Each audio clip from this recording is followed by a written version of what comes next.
Hello everyone and welcome to another Oscar prediction video where today I will be taking a look at the category of Best Cinematography. Now we only have a couple more of these left and all of the categories that we have left to go are really tricky to figure out, and there's a couple of different ways it can go. In this particular category, cinematography, I want to go on the record and say this is one of the strongest cinematography lineups I've seen in the history of this category. And I'm not like an expert, I don't know the cinematography lineups of going back 94 years, but this is a really strong lineup. Any one of these five movies would be a worthy winner, which is part of what makes this such a tricky category to call. They're all deserving. I'd be satisfied to see any one of them win.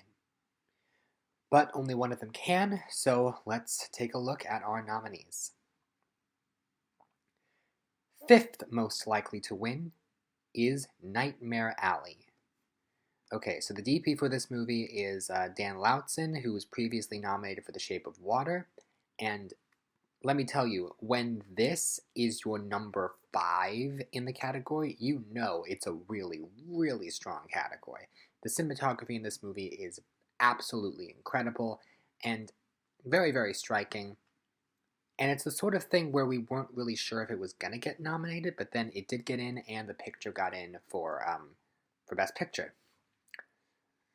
I'm very excited to see this get on. However, I don't think it's going to win. And the thing is, I don't really have any strong motivation for saying it's not going to win other than the competition is better, and the competition has already won significant awards. Plus, Nightmare Alley is not very far down in the rankings of what can actually win Best Picture, and these other movies are more higher up, even though one of them's not nominated but has very striking cinematography of its own. It's a strong lineup, and in the vast majority of years, this would not be number 5. It's just the competition is so fierce, and I think the reception to this movie is a little bit polarizing. And so I can't imagine it winning, even though it would be a worthy winner. Fourth most likely to win is West Side Story. Cinematography by Janusz Kaminski, who is a director who... Janusz Kaminski is a DP who typically works with Steven Spielberg and has won 2 Oscars already for Schindler's List and Saving Private Ryan.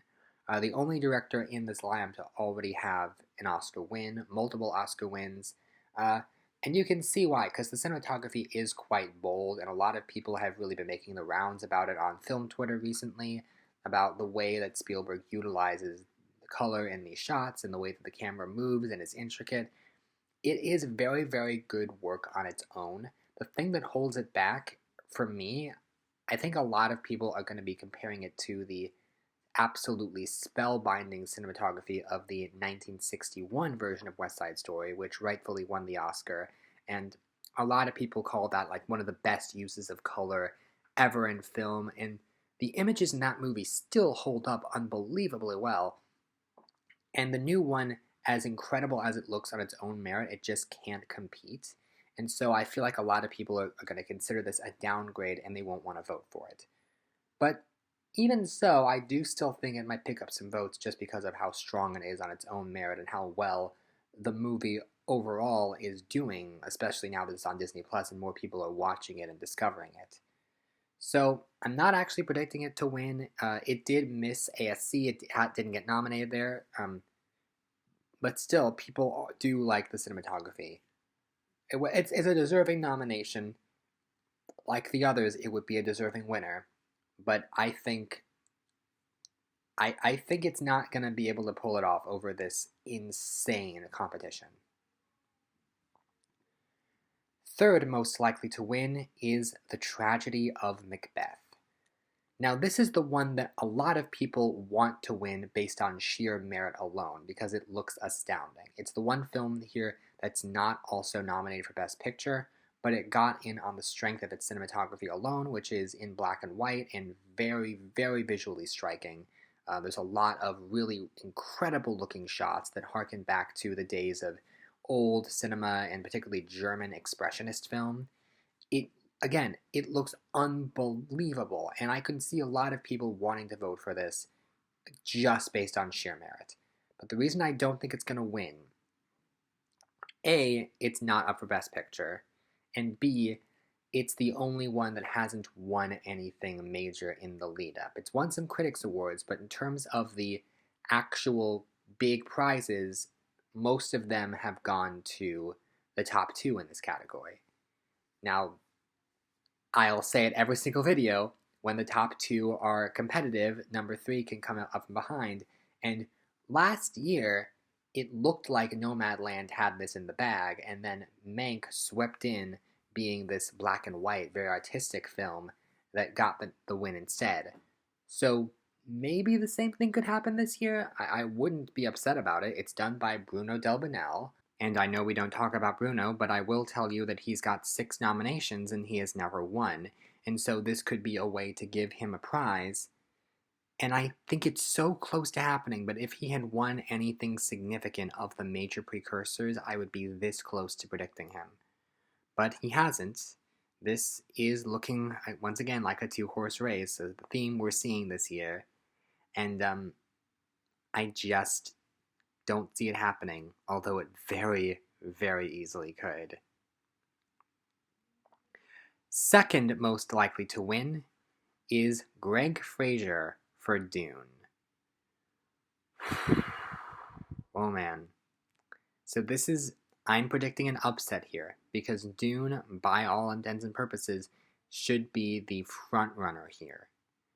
And I have my eye on Dune as something that could very easily win. So Greg Fraser, this is his second nomination. He was previously up for Lion a couple years ago, and he's quickly coming on strong as a cinematographer to watch out for. In fact, as of the recording of this video, he is the DP of The Batman, which is currently in theaters. And a lot of people have really highlighted the cinematography of that film, and people are saying that that could actively help Greg Fraser with this category, which is interesting, sort of like a reverse Norbit situation, where, hey, this movie that's in theaters right now can actually help your chances to win an Oscar. And so what he has ASC, which is very important. He has BAFTA, and I think those are the main two. Yeah, ASC, BAFTA, and Critics' Choice are the main two guilds, and the main 3 guilds, and Greg Fraser has 2 of them. And the cinematography of the film is certainly very showy, and it's very big, and it makes use of like all the sets and shows the massive scale of everything, which really does help in this category. And yet, despite it being the obvious choice, I can't predict it. My gut is telling me I have to predict an upset in a couple of categories, because it can't always go according to plan all the time, and this is one of those categories where I have to predict an upset, and I'll explain my reasoning for that in a minute. But the film that is my prediction, number 1 most likely to win, is The Power of the Dog. So the DP on this film is Ari Wegner, who has become the second female cinematographer to get a nomination, so shortly after Rachel Morrison for Mudbound, not that long ago. And the cinematography in this film is absolutely stunning. It's so precise and so intricate, and so helps so much with Jane Campion's incredible, precise vision for this movie, that it just, when I saw the movie, I was like, oh, this could be our cinematography winner. This is just incredible to look at. And I think we've seen a really interesting race this year. First of all, Power of the Dog is in such a fascinating position, where it came in so strong after the nominations, and it looked like it could sweep everything. And then bit by little bit, we saw it's not as strong as we thought it was. And now there's a question of how many Oscars is it going to win on the night. And I agree with the top prognosticators that it can't just win Best Director and that's it. It has to win something else of its 12 nominations. Just one win doesn't make sense. And so it has to win somewhere else, and I think this is the place where it makes most sense. Because Best Director and Best Cinematography are tied into each other more than you'd think. A director's vision of the movie is largely tied in to the cinematography, and I think we've seen plenty of examples where the two of them do correlate. Think Roma, or think, what's another good example? La La Land is a good example. There was something else I had in mind a second ago, but now Birdman, like, and some of those won picture and some of them didn't, but I really do think there is a strong correlation between the two, between what the director's vision is and what the images look like on camera. And if everybody's praising Jane Campion and everybody is confident that Jane Campion is winning director, although there is a part of me that wonders if even that could fail, but assuming that Campion is winning, why not take advantage of this potential historic moment and have the first ever female cinematographer win this category? This would be huge, and they have a moment to make it huge. Greg Fraser, he's going to be back. He might win next year for the Batman, but Ari Wegner, not saying that she couldn't, I feel like she and the film is really having a moment. There's been a lot of talk about how that movie looks. And Dune, I feel fairly confident is going to win a bunch of other tech awards, but this Power of the Dog is running out of places where it can win, and I think this is the place that it surprises. This is the upset. Now, I'm not 100% confident on this, but I do feel you got to predict a couple of upsets every year, and this is what I'm telling you. Not to spoil Best Picture, but I feel like if Power of the Dog only wins 2 awards tonight, I think it makes sense to give it director and cinematography. So that is my prediction. Thank you very much for listening. I will be back very shortly. Only a couple categories left to go before the big night. Thank you all for watching, and I will see you next time. Take care.